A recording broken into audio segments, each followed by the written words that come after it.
Ahmedabad express way પર વહેલી સવારે ટ્રક અને લક્ઝરી બસ વચ્ચે ગમખ્વાર અકસ્માતમાં 6 ના મોત 8 ઘાયલ।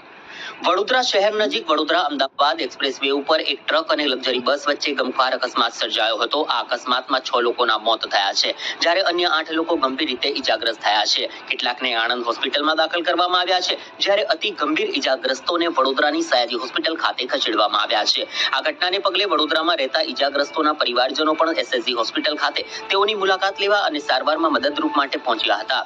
પ્રાપ્ત માહિતી અનુસાર સોમવારે વહેલી સવારે આણંદ નજીક અમદાવાદ વડોદરા એક્સપ્રેસ હાઈવે ઉપર લક્ઝરી બસ અને ટ્રક વચ્ચે ગમખ્વાર અકસ્માત સર્જાયો હતો, જેમાં 6 લોકોના મોત થયા છે, જ્યારે 8 લોકોને ઈજા પહોંચી છે। હજી પણ મૃત્યુ આંક વધવાની સંભાવના છે। મળતી માહિતી પ્રમાણે ટ્રકનું ટાયર ફાટતા સાઈડમાં ઉભેલી બસને ટ્રકે ટક્કર મારી હતી, જેથી બસ ડિવાઈડર ઉપર બેસેલા લોકો ઉપર ફરી વળી હતી। આ ઘટનામાં 6 લોકો કચડાઈ જતા તેમના મોત થયા છે, જ્યારે અન્ય 8 લોકોને ઈજા પહોંચી છે। અકસ્માતની જાણ થતાં જ બનાવ સ્થળે સ્થાનિક પોલીસ, ફાયર બ્રિગેડ તેમજ 108ની ટીમ પહોંચી ગઈ હતી અને ઈજાગ્રસ્તોને સારવાર અર્થે